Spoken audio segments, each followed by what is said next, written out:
Friend what type of build I was running for my bow Plar, and so this character here, Nanny Catman, is my Templar, and today I'm going to show you what my build is, what I'm running on it. So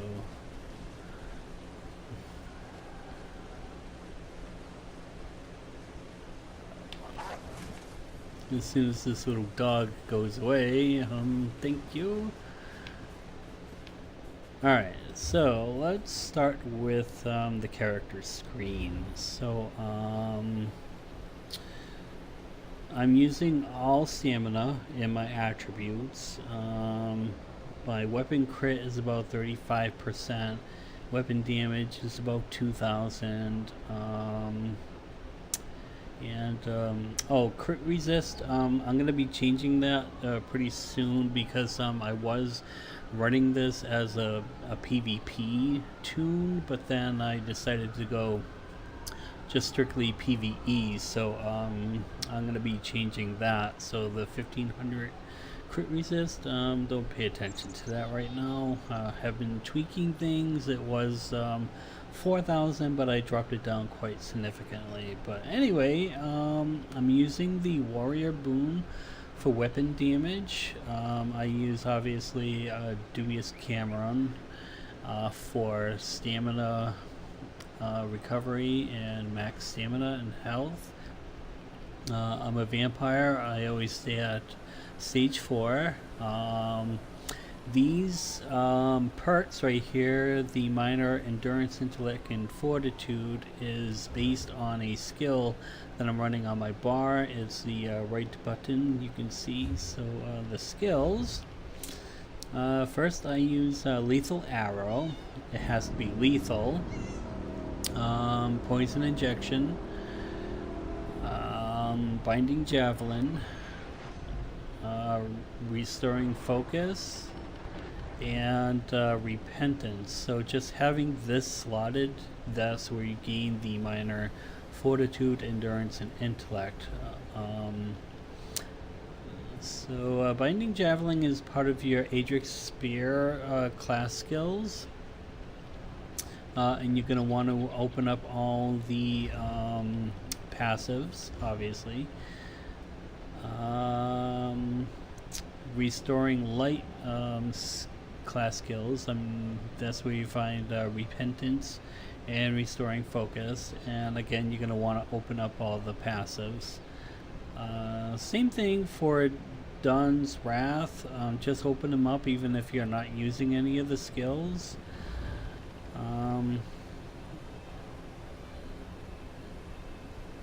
Basically,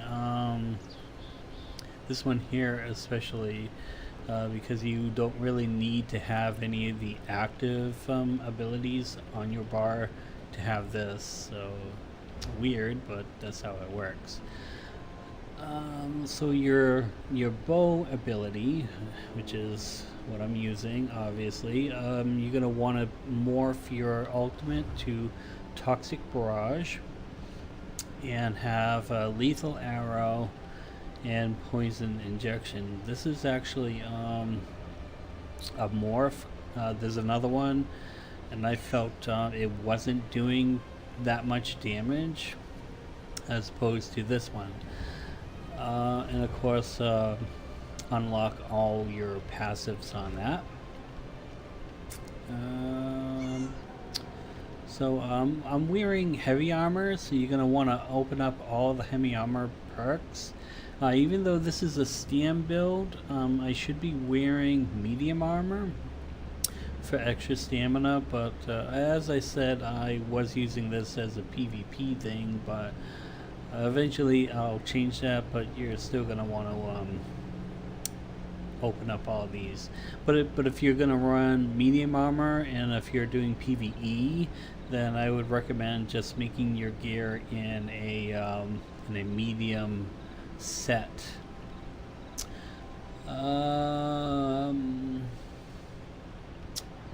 Vampirism, open up all your passives. especially on death, because it reduces your damage taken by up to 33% based on your missing health while you're below 50%. So if you're like 45%, you're going to get 33% buff, reduced damage based on a 55%, for example. What else can I show you? That's the front bar. Oh, definitely open up your racial skills. That is if you're using Khajiit, which is what I use. It increases your health recovery and stamina recovery by 10. Stealth, which is good because with a bow, you're gonna want to do like a gank style type situation. I suppose this may be better if you're a Nightblade, which you might get a little bit more damage out of it. But I felt running this build as a Khajiit and a a Templar does just about the same. And then Carnage increases your weapon crit by 8%. 8% of anything is huge. Then, alright, so for champion points, we're gonna start with, so there's 3 tiers, and each tier has 3 trees. So I believe so it's been explained to me that the green is for damage, red is sustain, and blue is I forgot what it was right now. It's on the top of my head, but anyway, the thief. So you're gonna want to. I put in at least 19 points into Siphoner for the thief, because when you deal damage with a light or heavy attack, you decrease the enemy's health, magic, and stamina resources, and restore and recover by 5% for 3 seconds. The lover, I put in 100 for Mooncalf. It gives you 15% stamina recovery, which is good because you're going to be using a lot of stamina abilities, active abilities. And I believe this gives you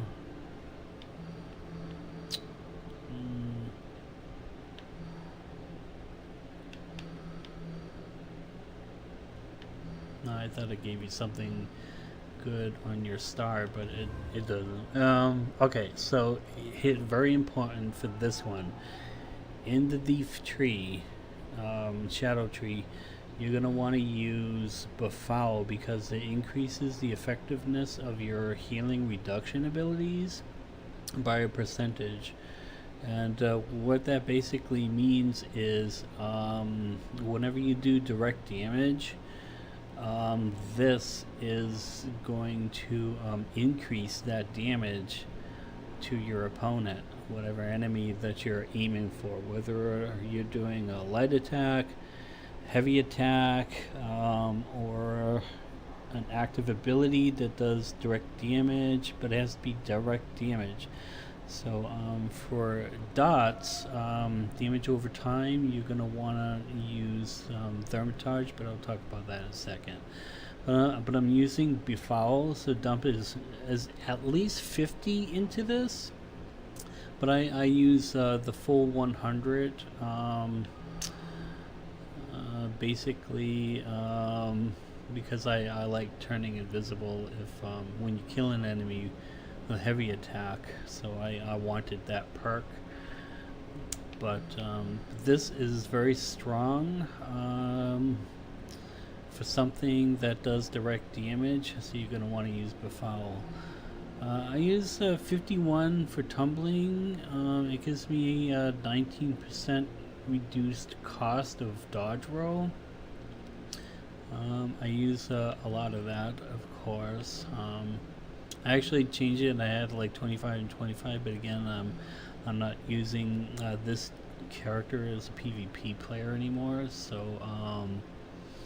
this is good because a lot of monsters, especially the heavy hitting monsters or bosses, may do like a charged attack on you, and if you're using something like raid notifier, it'll tell you that you're being targeted or someone's taking aim. Perfect example, March of Sacrifices, the 3 witches that you have to face on a little island, the archer. Once she charges up a heavy attack, she'll do a one-shot arrow, and raid notifier lets you know about it so you can dodge roll out of that. But anyway, moving on. The mage under the apprentice, I use about 19 in blast. It increases your healing done by a percentage. I'm only getting 5% out of that, but I'll explain why in a moment, why I'm not dumping a whole lot in there. Then for your Atronach, you're going to want to place at least 30 into physical weapons and master at arms. So I put 35 in physical weapon expert because it increases your damage done with light and heavy attacks for 2-hand, 1-hand and shield, dual wield, and ball weapons. You also get the perk if you're a werewolf. Master at Arms increases your damage done with direct attack damage. So this is anything that isn't a damage over time ability. So I dumped 37, so it's giving me a 15% bonus, which is definitely something you're going to want to invest in. Again, this is like a cookie cutter, so don't take this as you need to do exactly what I'm doing, but this is the basic of what kind of build that I'm running. So I'm not telling you that you should do this, I'm just showing you what build I'm running because I feel comfortable with it, and eventually, as I said, I'm going to be changing it, especially wearing heavy armor to in the future wearing medium armor. So this is under the mage, the ritual. You're going to want to put in at least 30 to 35 into Thermitage. I put 47 because it gives you it increases your damage done with damage over time effects. So like if you're running ultimates that do damage over time, like your Destro Staff ability, that's one. Or if you're using like Caltrops or something that does poison over time, you're definitely going to want to put at least 10 to 15% into this, if not more. The basic, I would recommend doing at least 75 to 85. I mean, you can go crazy and pump in just 100 and get the full 25%, I think it goes up to. But again, it all depends on what's comfortable for you. But everything changes, especially with ZeniMax, when they debuff this and debuff that and update your next debuff on whatever. So, but at least 15%, I would recommend, no less than that. So precise strikes, I'm using 40 of my champion points because it increases your crit damage and crit healing with stamina abilities. So I'm getting a full 16%. Piercing, obviously, because it increases your physical pen. So I'm getting about 3.5k by dumping in 43 champion points. For Mighty, I put 49 in here to get 11% for increasing your physical, poison, and disease damage done. So anything that's physical damage, which is direct, poison, which is like and disease, which is like a dot. Okay, so you're getting both of the best worlds. For your warrior tier, I'm using Ironclad, which reduces damage taken against direct damage. A lot of mob trash, especially if you're running a lot of dungeons per day, or if you're in a public delve or a public dungeon. There'll be a lot of trash mobs. Perfect example is if you go to where is it, Craglorn, and do Skyreach runs. So yeah, you're gonna want to have at least 72, or to round it off to a full 23%. Putting 100 gives you 25%. So I would recommend the lowest you would put in here is at least 15%. So how many CP is that? I don't know, because it rounds it off. As you can see, the next one, if I put 73 in here, I'm only getting 23.14, and guess what? This 14 right here doesn't count. It's still just 23%.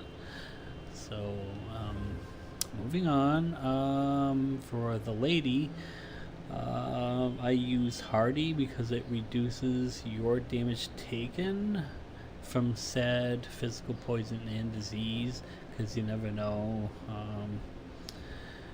what you're going to get hit with. But eventually I'm going to change this because, again, PvP, and I no longer PvP with this toon, so you can actually just disregard that. Don't put anything in here. Well, actually, yes, sorry, strike that, take it back. So if you ever run like Fang Lair, we know that place is run filled with poison. Okay, if you ever run Maul, the Maj of Locan, at the end you're getting hit by poison with the final boss. So yeah, so when I said don't put anything in there, I take that back. I keep that in there, definitely. So what was I thinking? So anyway, Elemental Defender obviously reduces your damage taken from flame, frost, shock, and magic damage. I'm getting a full 12%. You can probably move a little bit more champion points into that. Anything less than 10%, I would worry a little bit, just a little. But anything above 10% is a little bit better. So, especially if you're running a shield or a skill that gives you health as you do damage. So at least I want to say, I'm not sure how many CP it is to get up to 10%, but I know it's pretty difficult because it doesn't round off the decimal point very high. As you can see, if I dump one more in there, it's only giving me like 10 more. So I probably have to put 3 to get a full 13%.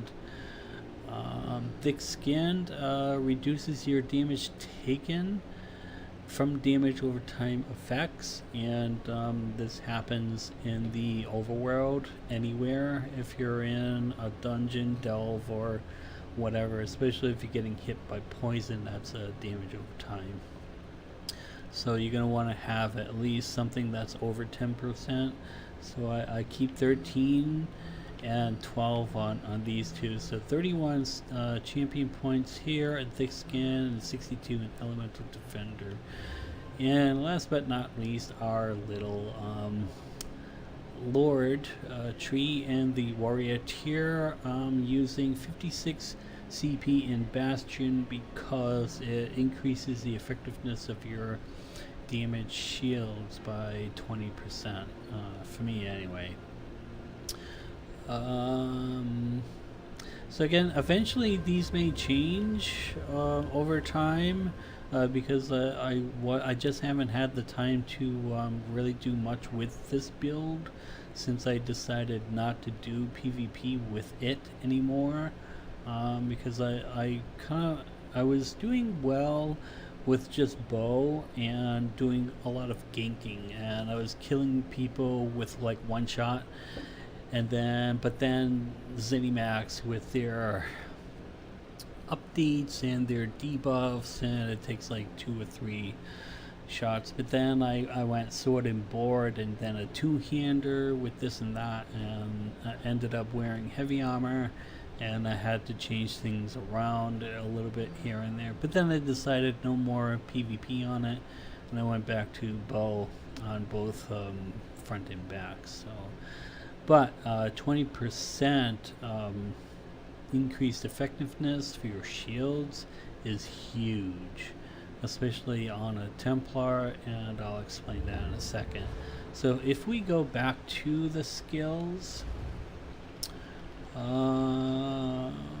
so this one here, restoring focus, okay?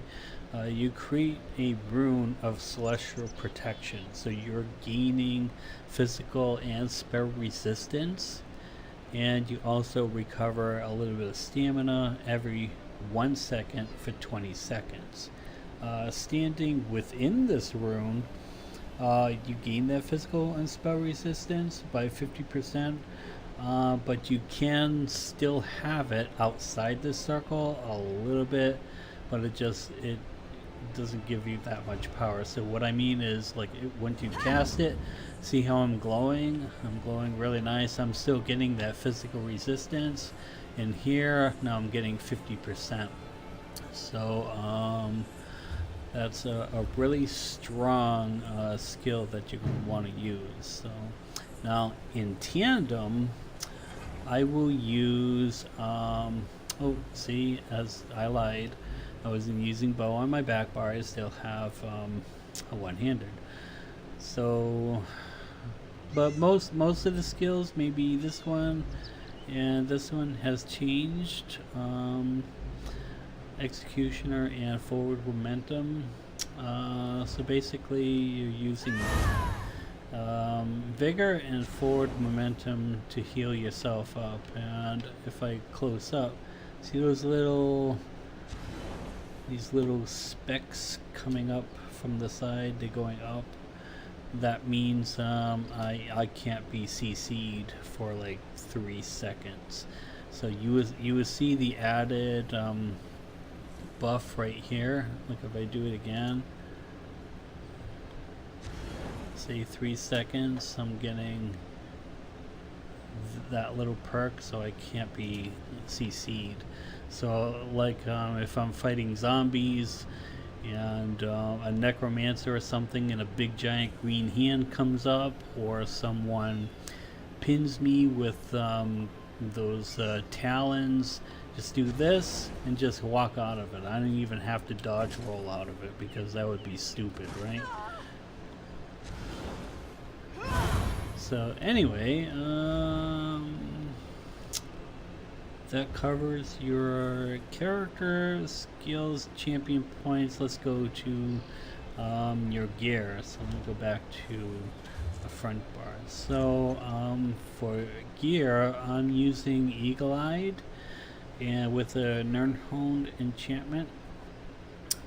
Deals some magic damage and restores health, but I do have another one that does some disease damage, and it is infused. So the only difference between the two is I'm using the infused trait is that I'm getting more of an enchantment buff, but I'm still doing 1.3k damage for direct damage.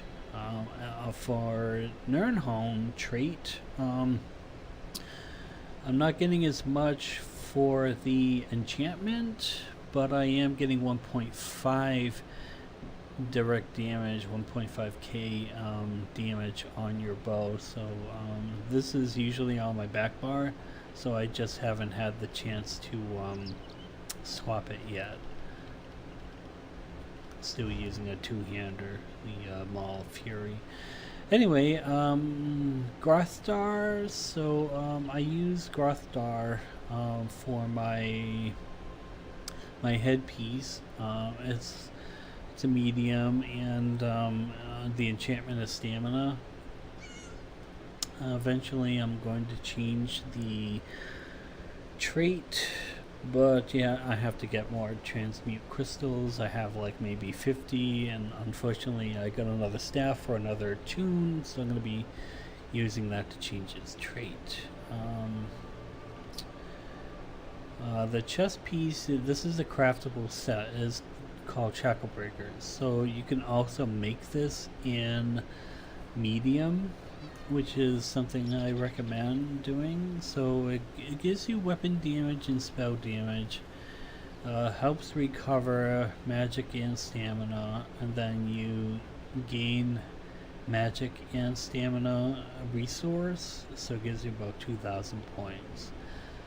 The shoulder piece, I'm using Silatrex. Now, why I'm not running a two-piece monster set as a single set is because with one piece of Silatrex I'm getting max stamina, and one piece is also giving me max magicka, because even though this is a stam build, I'm using some magicka. Eventually this is going to change with what I'm doing, because obviously I have 5 pieces there, but when you go to your weapons, see, I only have like 2 pieces there, so which is bad, because when I switch, now it says I got nothing, so I'm not even getting the weapon crit damage. So I'm thinking about switching to a little bit of Torugs maybe, and or oh, what is that? It's like Hundings maybe. But however, this is what I'm using, Eagle Eye, because it gives you weapon crit, Silatrex and Grothstar and Shackle Breaker. Now this is like a mix of all kind of things here. The Fury set, this is more of a PvP thing.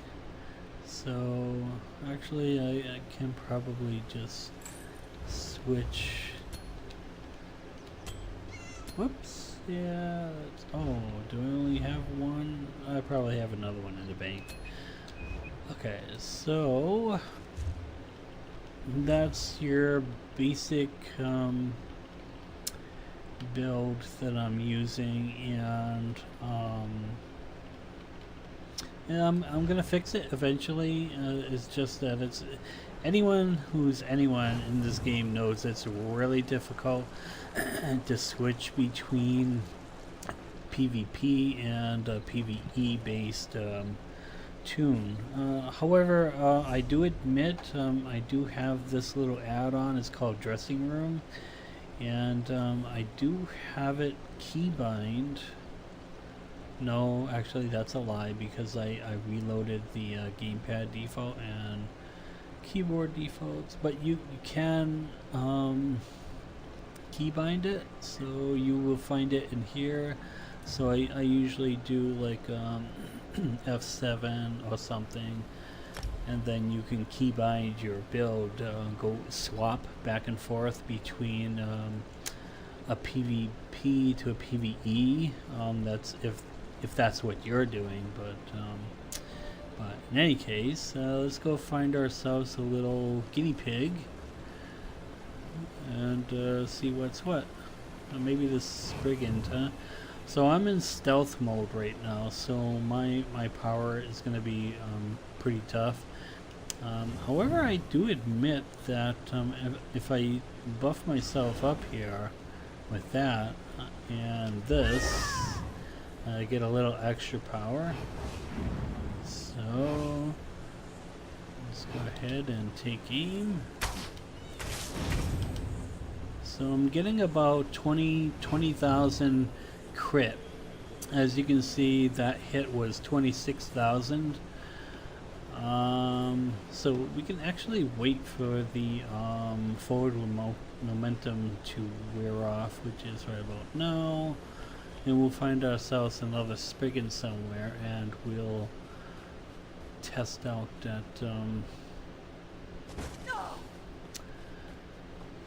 that little crit rating.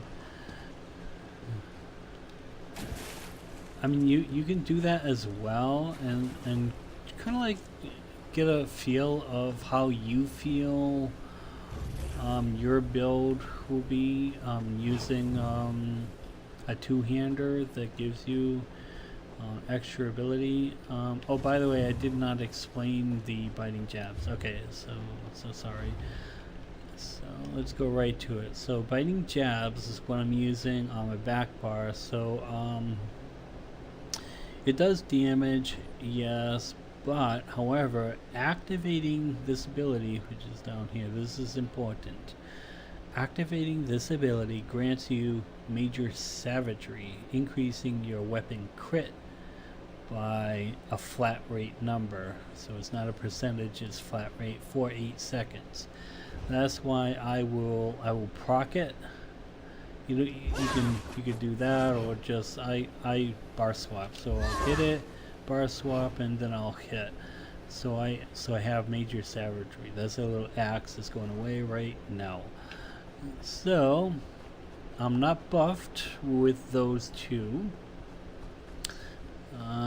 And I'm gonna hit that spigot over there and see what damage. So X and Y. So I'm using a lethal arrow, and just in case it doesn't die right away, poison injection. Then I might stun it with a binding javelin, and then follow up with a light attack.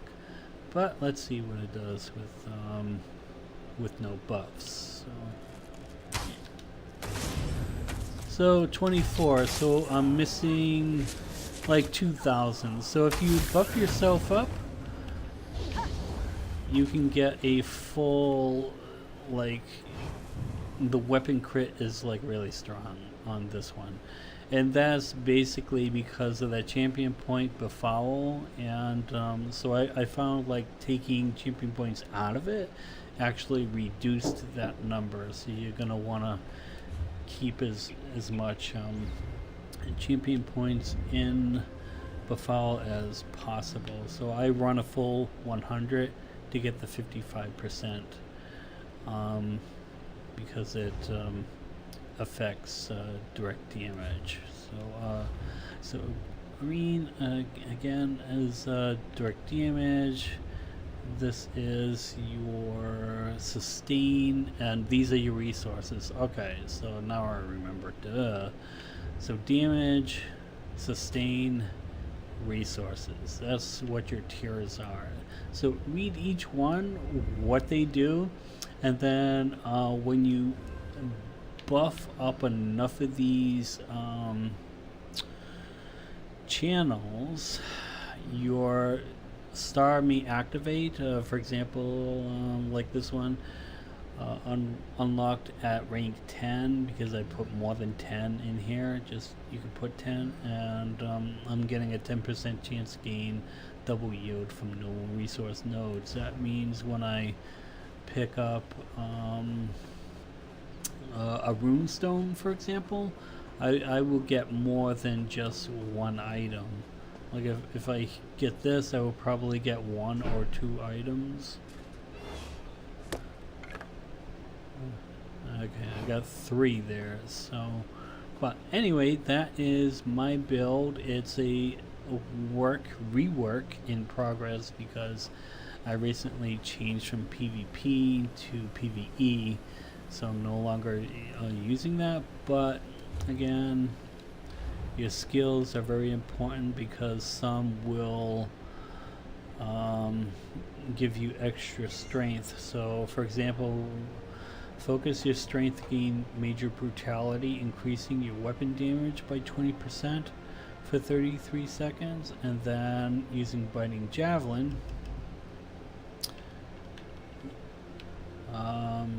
activating it again increases your weapon crit so that's how I'm able to do such a high number. And I'm also in stealth, and whenever you're in stealth, you are gonna gain more of a surprise because they're not expecting it. And again, when I was running this as a PvP thing, I used to gank people, and regardless of who you were, Sorc, DK tank, I was literally just one-shotting people up in PvP and killing like everyone that didn't expect it. So, and I didn't even have to do really much. Very, very little effort at all, and especially depending on what potion I would use at the time. So not sure. Well, there was, I think it's like weapon crit or something. It's a gold potion. But I was literally just one-shotting people. But then I think it was patch whatever, which happened like 3 months ago. Yeah, I kind of killed it. And then I went with a two-hander build. And but any case, thank you for watching. You don't necessarily have to make any questions or comments on this one. I really don't care about ratings. I was just trying to show the build, as opposed to telling you this is how you should run it, because I'm not really into that. So again, I appreciate the view. Thank you for watching, and we will see you next time. And maybe next time I will have a better flat build on this. But right now for PvE, this is pretty strong, especially with the 2 skills on the bar increasing your damage. And then oh, shields, sorry, I did want to go into that. So if I'm using this and that, you're pretty tough, really strong, you're gonna survive a lot. And definitely when that shield disappears, by the way, it explodes.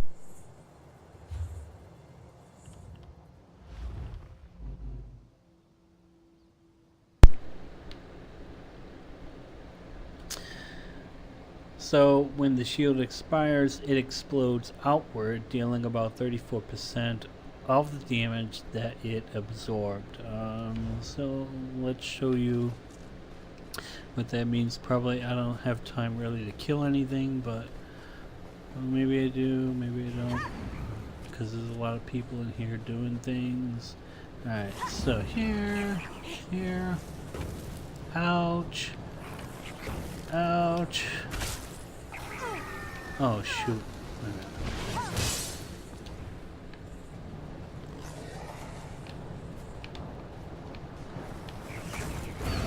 Okay, that's what I mean. So you have to be really close to the enemy for it to actually explode, because if you're standing here in Nowheresville, it'll just disappear. So you literally have to be close to your enemy. But it is a good ability, and I like it because it's like a damage over time thing. So I always use this and this in tandem, buff up my health, use vigor and block at the same time, and it's like, and buff back up again. So if I'm in trash mob, guess what's going to happen to the trash mob? They're hitting me while I have all that stuff on me. When it explodes, everything around me is just going to die, especially if I'm doing this and that, a little bit of poison injection, a switch back. So yeah, it's a really good build. Even though it's half-assed right now, it is really good, really strong, has a lot of survivability, very tanky, just by the skills itself, not just by the armor, but self-healing, has a lot of resources, and again, I'm a vampire, Yeah, my stamina recovery is pretty low, but I feel anything over 1000 is good, so I have about 1.5 stamina recovery. So, and again, that gets buffed up using different things and whatnot. Well, hey, listen, thank you so much for taking the time to stop by to check out this little tutorial on this half-ass build on a Templar. And again, I feel running it as a Khajiit gives you a little bit more cunning, sneakiness, and pump everything into your stamina attribute. And yeah, just go around sneaking and killing everything that's in your path. Thank you. Come again. Alright, I'm gonna go. Bye now.